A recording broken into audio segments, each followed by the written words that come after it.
প্রণাম। শ্রী শ্রী রামকৃষ্ণ কথামৃত, দ্বিতীয় পরিচ্ছেদ।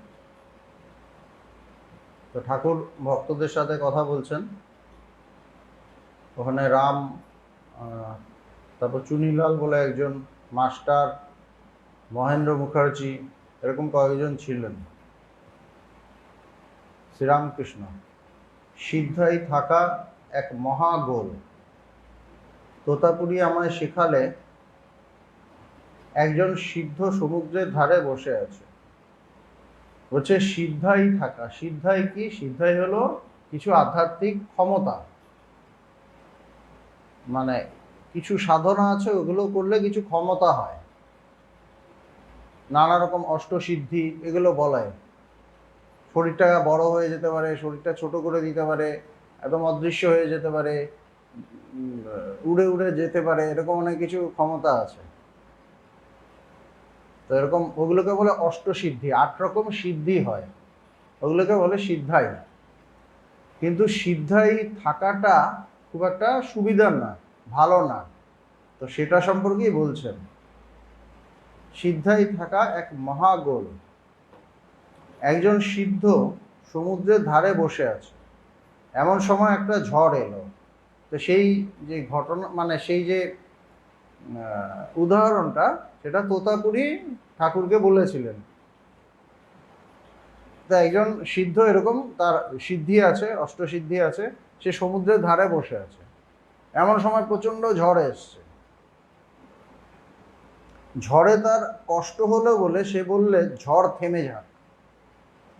মানে তার অসুবিধা হচ্ছে, বসে থাকতে ধুলো টুলো পড়ছে চোখের মধ্যে, বলছে ঝড় থেমে যাক। তার বাক্য মিথ্যা হবার নয়, তার মুখ দিয়ে যা বেরিয়েছে ওটা তো মিথ্যা হবে না, ভীষণ শক্তি। একখানা জাহাজ পাল ভরে যাচ্ছিল, মানে পাল ইয়ে করে একটা জাহাজ যাচ্ছিল, মানে সেটা তো ওই হাওয়ার ইয়েতেই যায়, হাওয়ার প্রেশারেই যায়। ঝড় হঠাৎ থামাও যায়, আর জাহাজ টুক করে ডুবে গেল। এমনি তো ঢেউ টেউ থাকে, এবার জাহাজটা ডুবে গেছে। যেহেতু ঝড় পুরো হঠাৎ করে থেমে গেছে, জাহাজটা ঢেউয়ের ধাক্কায় মানে ইয়ে করে কোনোভাবে ডুবে গেছে। এক জাহাজ লোক সেই সঙ্গে ডুবে গেল, সাথে জাহাজে যা কিছু ছিল, যারা ছিল সবাই ডুবে গেল। এখন এতগুলি লোক যাওয়াতে যে পাপ হলো, সব ওর হলো। এতজন যে ডুবে গেল, তার পাপটা কার উপর আসবে? মানে ওর উপর এসে গেছে। যে বলেছে ঝড় থেমে যাক, সিদ্ধ, সেই পাপে সিদ্ধাইও গেল, আবার নরকও হলো। তা সিদ্ধাইও চলে গেল সেই পাপে, আবার তার নরকে যেতে হলো, কেন এতজনের মৃত্যু তুমি কারণ হলে। সেই জন্য বলছে সিদ্ধাই টিদ্ধাই এসব শক্তি টক্তি হওয়া খুব সাংঘাতিক ব্যাপার। শক্তি হলো, শক্তিটাকে আমি কন্ট্রোল করতে পারলাম না, তখন সমস্যা। মহাপুরুষরা শক্তিটাকে কন্ট্রোল করতে পারে না, কিন্তু সবাই কন্ট্রোল করতে পারে না। শক্তিটা হয়ে গেল, সাধনা টাধনা করেছে, লোভ ছিল হয়তো, এই ধরনের সাধনা এই পাবো, ওই ধরনের সাধনায় ওই পাবো, এরকম কিছু ছিল, সাধনা করেছে, খুব খুব হয়তো সাধনা করেছে। আমরা জানি না যে অসুররাও সাধনা করে অনেক কিছু লাভ করে নিত, ব্রহ্মা বিষ্ণু মহেশ্বর থেকে। বিষ্ণু এইসবের মধ্যে এই ফাঁদে পা দিতেন না। ব্রহ্মা আর শিব যত গন্ডগোলের মূল, ফট করে একটা বর দিয়ে দেয়, হ্যাঁ তোমার প্রায় সবই যা চাইছে সব দিয়ে দিচ্ছে। তারপর তো মানে ওলট পালট অবস্থা, স্বর্গ থেকে দেবতাদের তাড়িয়ে বের করে দিচ্ছে, ওরা আরেক জায়গায় লুকিয়ে আছে, এইসব অনেক হতো আর কি। তো সেই জন্য বেশি শক্তি হওয়ার সমস্যা। শক্তিটাকে ধারণ করতে গেলে বা কন্ট্রোল করতে গেলেও একটা শক্তি ছিল। আমরা মহাভারতে জানি যে ব্রহ্মাস্ত্র হলো সব থেকে বড় অস্ত্র, যারা তীর চালায় তাদের জন্য, তীরন্দাজ যারা। তো সেই সময় অর্জুন ছিলেন শ্রেষ্ঠ তীরন্দাজ, তো তার ব্রহ্মাস্ত্রের জ্ঞান ছিল, কিভাবে ব্রহ্মাস্ত্র চালাতে হয়। আবার পুত্রের মোহ, এটা তো সাংঘাতিক মোহ। সেই জন্য ছেলে ঠিক তার যোগ্য না হওয়াতেও দ্রোণাচার্য তার ছেলে যে সন্তান অশ্বত্থামাকে ব্রহ্মাস্ত্রের শিখিয়ে দিয়েছিলেন কিভাবে ব্রহ্মাস্ত্রটা চালাতে হবে। এবার ছেলের মধ্যে তো নানা রকম বদগুণ আছে, তার ঈর্ষা আছে, সামলাতে পারে না, তার অহংকার আছে। তো যখন দেখছে যে মানে তারা হেরে গেছে, বাবাও চলে গেছে, তখন কি করেছে, ব্রহ্মাস্ত্র চালিয়ে দিয়েছে অশ্বত্থামা পাণ্ডবদের দিকে। তখন সবাই সব ঋষি মুনিরা, আবার তখন ওটাকে আটকানোর জন্য অর্জুনও চালিয়েছে। এবার সব ঋষি মুনিরা বলছেন যে তোমরা ব্রহ্মাস্ত্রটাকে নিয়ন্ত্রণ করো, নাহলে সারা পৃথিবী ধ্বংস হয়ে যাবে। তো অর্জুন তো নিয়ন্ত্রণ করে নিয়েছেন, অশ্বত্থামা বলছে আমি তো চালাতে পারি, আমি কন্ট্রোল করতে পারি না। তারপর সেই উত্তরার গর্ভে গিয়ে তার সন্তানকে মেরে ফেললো পরীক্ষিত। সেই অস্ত্রটা মানে ওইভাবে ডিরেক্ট করা হলো, তার উত্তরার গর্ভে তার সন্তান এসেছিল পরীক্ষিত। পরীক্ষিতকে ইয়ে করে ওটা মানে পরীক্ষিত হয়ে গেল আর কি। তো শক্তি হওয়া ভালো, কিন্তু শক্তি যদি আমি সামলাতে না পারি তখন খুব মুশকিল। সেটা সব ক্ষেত্রেই। আমি একজন বিরাট পলিটিক্যাল নেতা, আমি বিরাট কিছু একটা হয়ে গেলাম, তারপর যা খুশি তাই করতে লাগলাম, কেন আমাকে ধরার কেউ নেই, তখনও সমস্যা। সব দিকেই সমস্যা। সমস্ত কিছুর মূলে আছে আমার মন। মনটা যদি সেই জায়গায় পৌঁছায়, তখন যদি আমার শক্তি হয় তাহলে ঠিক আছে, কিন্তু সেটা তো সবার হয় না। এই জন্যই তোতাপুরী বলছেন যে এই সিদ্ধাই টিদ্ধাই ভালো না, ঠাকুরও সেটাই বলছেন। একটি সাধুর খুব সিদ্ধাই হয়েছিল, আর সেই জন্য অহংকারও হয়েছিল। তার একটা গল্প বলছেন যে একটা সাধু সাধনা টাধনা করে তারও খুব সিদ্ধাই হলো, আর সিদ্ধাই হওয়ার সাথে সাথে অহংকারও হয়েছে। কিন্তু সাধুটি লোক ভালো ছিল আর তপস্যাও ছিল। ভগবান ছদ্মবেশে সাধুর বেশ ধরে একদিন তার কাছে এলেন। তো ঈশ্বর দেখছেন যে ও তো অহংকার হয়ে গেছে, ঈশ্বর তখন আরেকটা সাধুর বেশ ধরে এর কাছে এসেছে, এই সাধুর কাছে এসেছে। এসে বললেন, মহারাজ শুনেছি আপনার খুব সিদ্ধাই হয়েছে। সাধু খাতির করে তাকে বসালেন। এমন সময় একটা হাতি সেখান দিয়ে যাচ্ছে। তখন নতুন সাধুটি বললেন, আচ্ছা মহারাজ, আপনি মনে করলে এই হাতিটাকে মেরে ফেলতে পারেন? বলছে, হাতিটাকে মারতে পারবেন? সাধু বললেন, এসা হনে সাকতা। এই বলে ধুলো পড়ে হাতিটার গায়ে দেওয়াতে সে ছটফট করে মরে গেল। এবং ধুলো নিয়ে মন্ত্রতন্ত্র করে এরকম করেছে, হাতিটা মরে গেছে। তখন ও সাধুটা বললে, আচ্ছা হাতিটাকে আবার বাঁচাতে পারেন? বাবা, আপনার এত পাওয়ার, হাতিটাকে মেরে ফেললেন, এবার বাঁচাতে পারেন? সে বললে, ও ভি হনে সাকতা হ্যায়। এই বলে আবার ধুলো পড়ে দিলে সেই হাতিটা ধর্মর করে উঠে পড়লো, আবার উঠে পড়েছে। তখন এই সাধুটা বললে, আপনার কি শক্তি, কিন্তু একটা কথা জিজ্ঞাসা করি, এই যে হাতি মারলেন আর হাতি বাঁচালেন, আপনার কি হলো? নিজের কি উন্নতি হলো? এতে আপনি কি ভগবানকে পেলেন? এই বলে সাধুটি অন্তর্ধান হলেন। বলছে, হাতিটা বাঁচলো আর হাতিটা মরলো, তা আপনার কি? আপনি তো যেইকে সেই রইলেন। এই বলে উনি অন্তর্ধান হলেন। উনি তো ঈশ্বর ছিলেন, অন্তর্ধান হয়ে গেলেন। তাকে বুঝিয়ে দিলেন যে আধ্যাত্মিকতা মানে নিজের পরিবর্তন করা, কাউকে মারাও না, কাউকে বাঁচিয়ে দেওয়াও না। আমরা ধর্ম বলতে এটা বুঝি যে আমার ছেলের খুব শরীর খারাপ হয়েছে, উনি বাঁচিয়ে দিতে পারবেন, মই ঠিক করে দিতে পারবেন। আমরা সেই রকমভাবে যাই, বিভিন্ন মহাপুরুষের কাছে যাই, তাদের বলার চেষ্টা করি, কিন্তু এটা ঠিক নয়, এটা ভুল। এই তত্ত্বটাই ভুল। যারা এটা করে তারাও ভুল।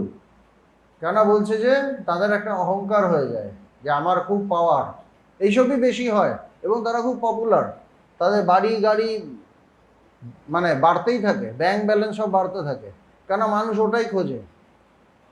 আমরা স্বার্থপর, আমাদের নানা রকম স্বার্থ আছে, সেই স্বার্থ মানে চরিতার্থ করার জন্য আমরা তাদের কাছে যাই, এবং তারা কিছু একটা করে দেন, শক্তি টক্তি করে দেন, এবং আমাদের প্রবলেম সলভ হয়ে যায় টেম্পোরারিলি। পার্মানেন্ট সলভ হয় না, টেম্পোরারি প্রবলেম সলভ হয়ে যায়, কিন্তু এটা ঠিক নয়।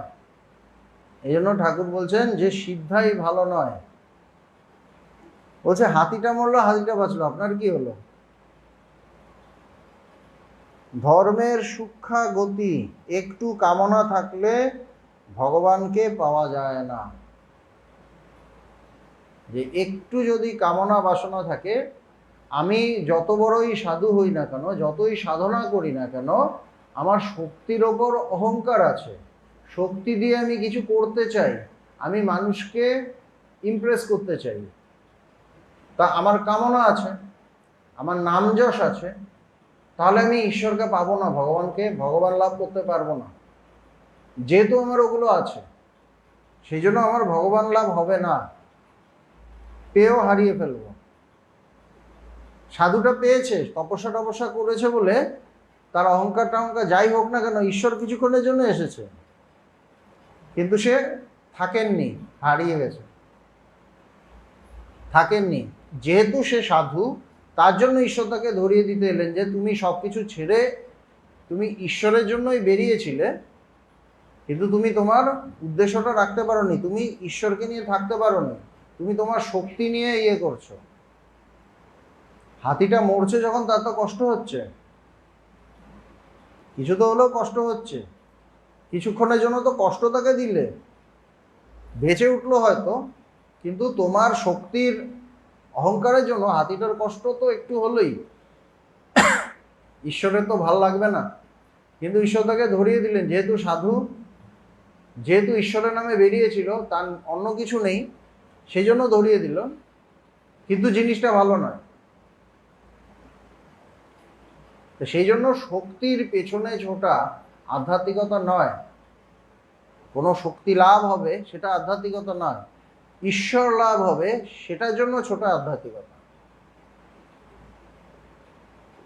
ধর্মের সূক্ষ্ম গতি, একটু কামনা থাকলে ভগবানকে পাওয়া যায় না, একটু কামনা যদি থাকে তাহলে ঈশ্বর লাভ হয় না, ঈশ্বরকে পাওয়া যায় না, বা পেলেও আস্তে আস্তে আস্তে আস্তে হারিয়ে ফেলবো।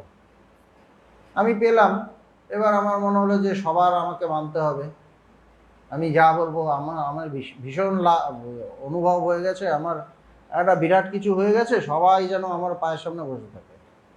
ঈশ্বর কিন্তু কখন যে কোন ফাঁকে হাত থেকে বেরিয়ে চলে যাবেন আমি নিজেও টের পাবো না, আমি আমার ওই অহংকার নিয়ে থাকবো যে আমার হয়ে গেছে।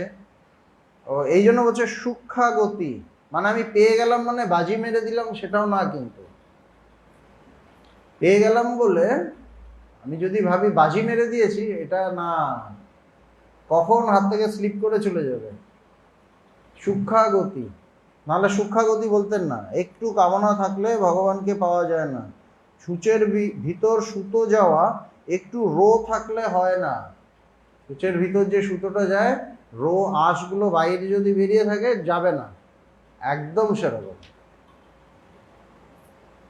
কৃষ্ণ অর্জুনকে বলেছিলেন, ভাই আমাকে যদি লাভ করতে চাও তাহলে অষ্টসিদ্ধির একটা সিদ্ধি থাকলে হবে না, অষ্টসিদ্ধির একটা সিদ্ধি থাকলে হবে না। মানে কি অষ্টসিদ্ধির একটা সিদ্ধি? মানে একটা সিদ্ধির অহংকার থাকলে হবে না।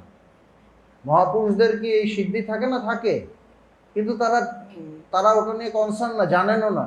যেমন খুব পয়সাওয়ালা যাদের, তাদের এত টাকা থাকে তারা নিজেরাই জানে না কত টাকা আছে, কিন্তু যারা খুব গরিব থেকে খেটে খুঁটে অনেক টাকা বানিয়েছে, তাদের দেখবেন মানে প্রচণ্ড কলার টলার ওঠানো থাকে, আমি এই করেছি, আমি মুখে মুখে বড় বড় কথা বলে তারা। কিন্তু যারা জেনারেশন ধরে খুব মানে তাদের খুব ধনী, তাদের ওই ব্যাপারটাই থাকে না, তারা এটাকে খুব অহংকারের বিষয় বলে মনেও করে না। কিন্তু যারা খুব খেটে খুঁটে একদম খুব সাধারণ ছিল, সেখান থেকে উঠেছে, দেখবেন তাদের মাটিতে পা পড়ে না, এরকম হয়। তো সেরকমভাবে অষ্টসিদ্ধির একটা সিদ্ধি থাকলে আমাকে পাবে না, মানে যে তার অহংকার থাকলে আমাকে পাবে না। মহাপুরুষদের অষ্টসিদ্ধি থাকে, থাকে, থাকতেই পারে, কিন্তু তাদের অহংকারটা থাকে না, তারা ওটা নিয়ে কনসার্ন না যে আমার কি আছে। কি জানো, সিদ্ধাই থাকলে অহংকার হয়, ঈশ্বরকে ভুলে যায়। সিদ্ধাই থাকলে অহংকার হয়, অহংকার হওয়ার একটা চান্স থাকে, আর অহংকার হলে ঈশ্বরকে ভুলে যাই আমরা। তখন তো আমার কাছে আমি সব, আমি বিরাট, আমার কাছে যে আসবে এই হয়ে যাবে, ওই হয়ে যাবে, এটা দিয়ে দেবো, ওটা দিয়ে দেবো, এরকম হয়। তখন কি হয়? বলছে আর ঈশ্বরের প্রতি মন থাকে না। তখন মনে হয় যে সবাইকে আমি কিভাবে ইমপ্রেস করব। হ্যাঁ ঠিক আছে, আমি দেখছি, তোর এই প্রবলেম আমি দেখছি, এইটা নিয়ে খাইয়ে দে, ব্যাস। ও খাইয়ে ওর ঠিক হয়ে গেল হয়তো, কিন্তু আমি তো পড়ে গেলাম।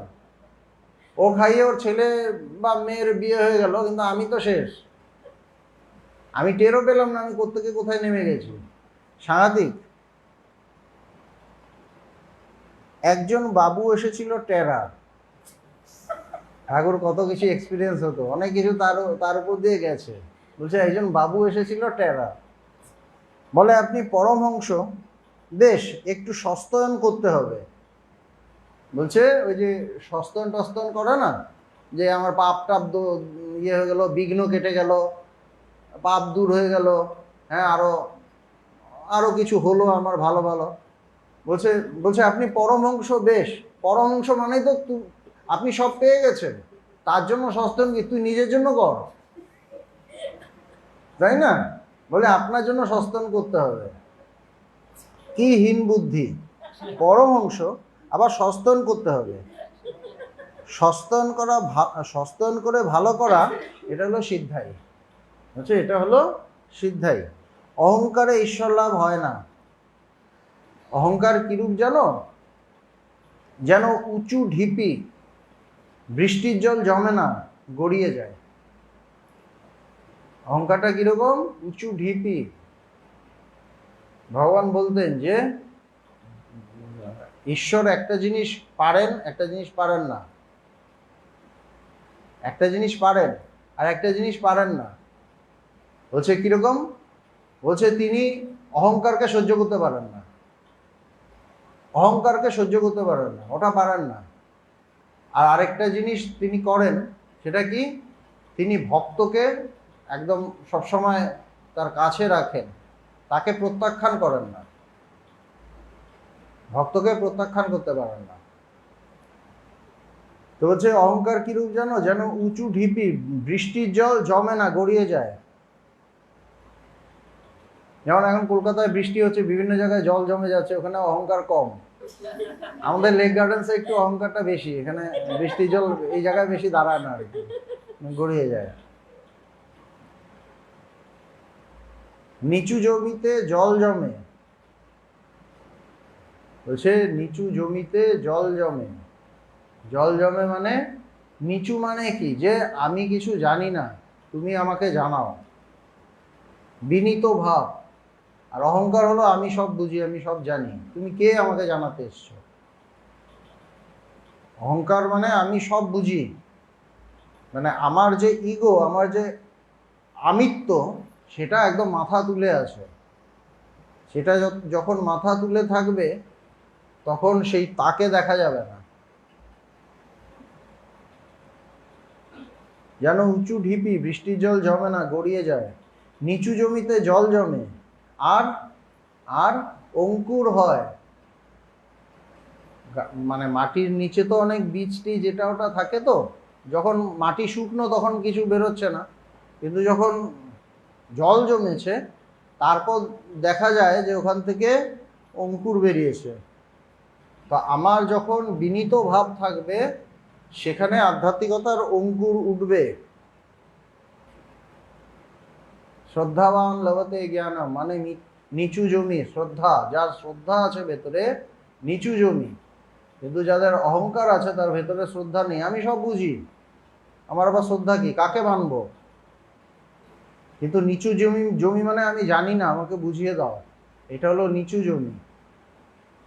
নিচু জমিতে জল জমে, আধ্যাত্মিকতা জমে, অঙ্কুর হয়, ঈশ্বর লাভের ইচ্ছেগুলো তৈরি হয়।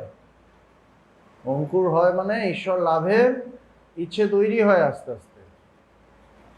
তারপর গাছ হয়, এবং তারপর আমার সাবজেক্ট, বিষয় হয় ঈশ্বর।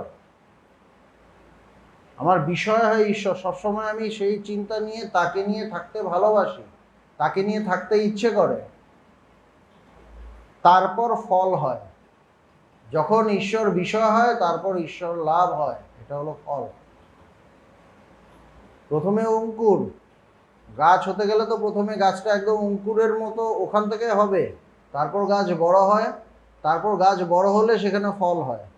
তো প্রথমে আমার ঈশ্বরকে নিয়ে থাকার ইচ্ছেটা হবে, তারপর ঈশ্বরকে নিয়ে থাকতে পারবো।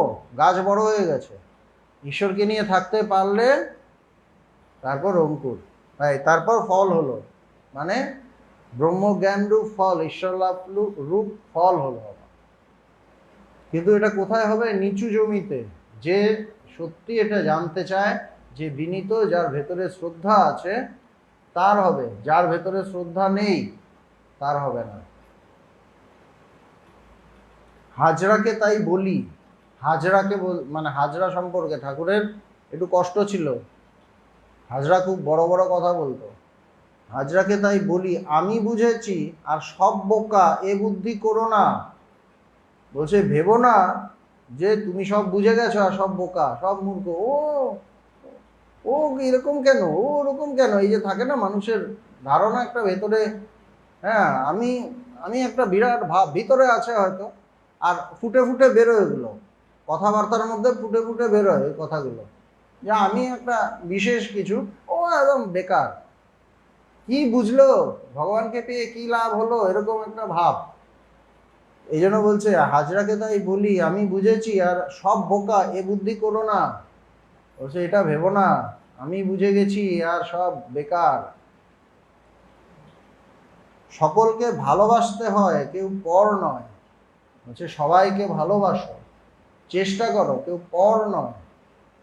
কিন্তু একটু বুঝলে তখন মনে হয় যে, মানে আমি আগে বেদান্ত খুব বেশি বলতাম, তো ওই সময় যারা আসতো আর কি বেশি, তার মধ্যে ইয়ং ছেলে টেলেগুলো বেশি ছিল, ও তো ফাটিয়ে বেদান্ত বলছি, ওমা কয়েকদিন পরে দেখি ও একে হিট করে, তাকে হিট করে।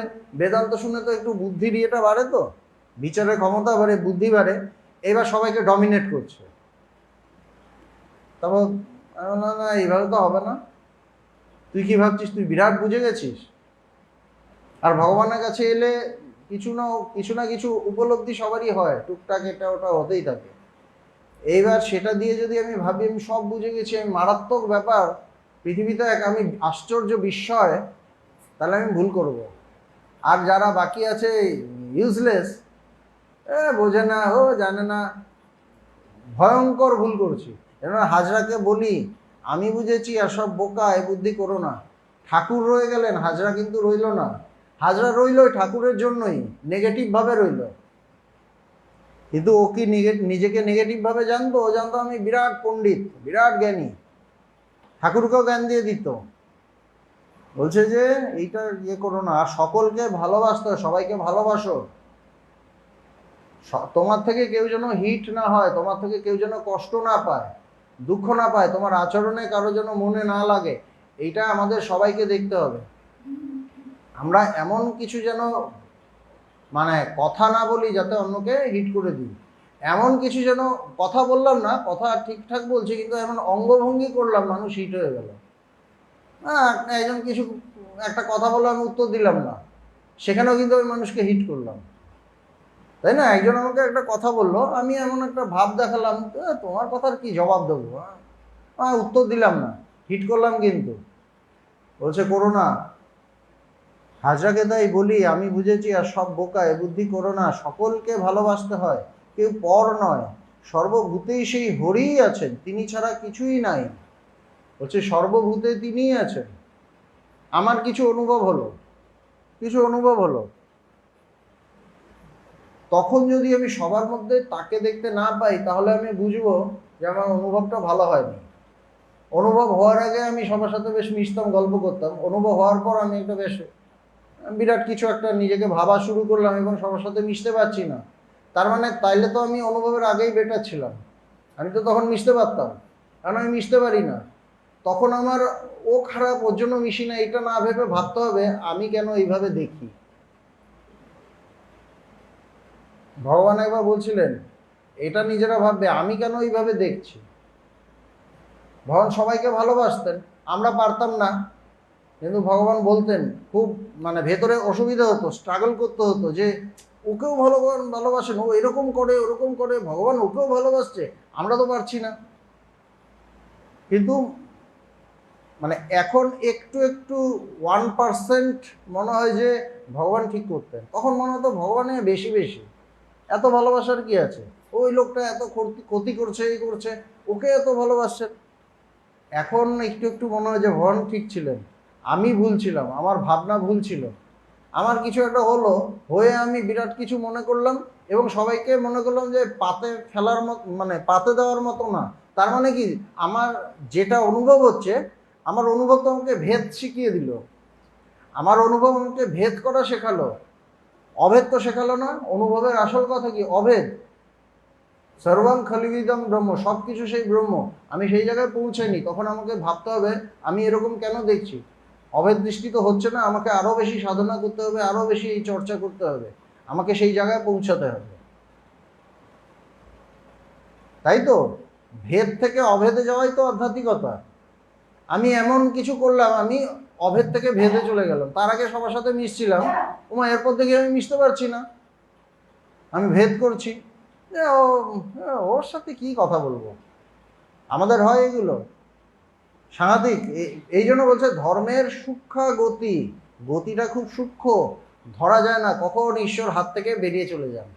আমি ভাবি ধরে নিয়েছি, এখন আমারই থাকবে, কখন স্লিপ করে বেরিয়ে যাবেন অত সোজা না, অত সোজা না।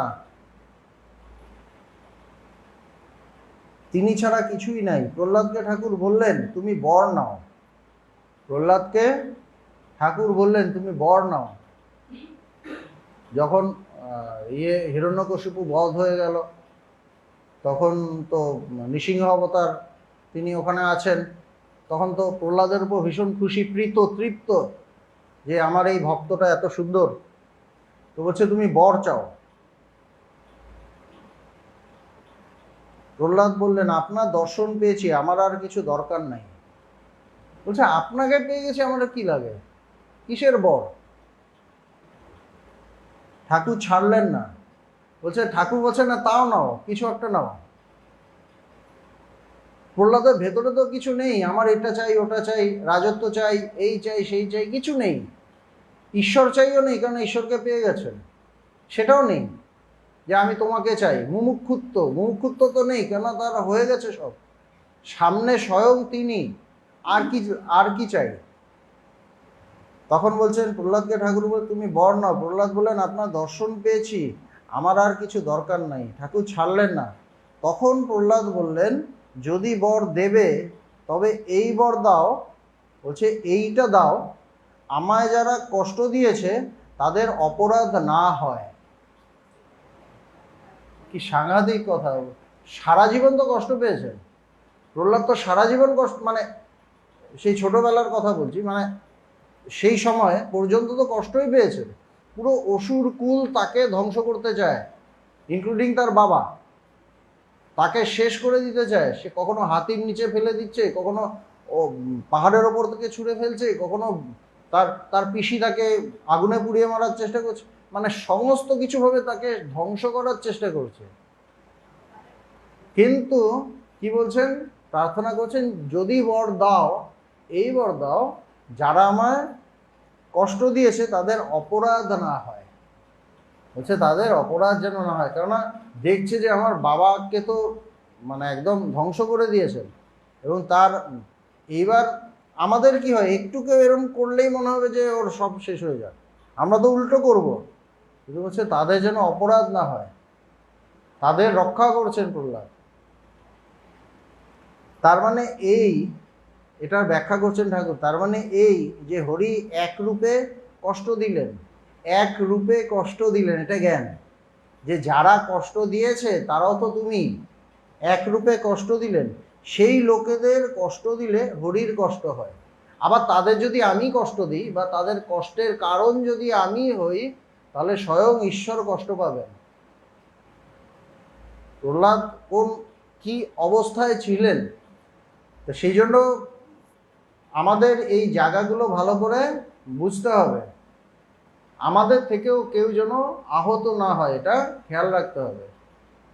এটা তো একটা সংস্থা, বেদান্ত সোসাইটি। ভগবান স্বয়ং ছিলেন এতদিন, আমাদের দেখিয়ে গেছেন কিভাবে মানুষকে ভালোবাসতে হয় কোনো ভেদ না করে।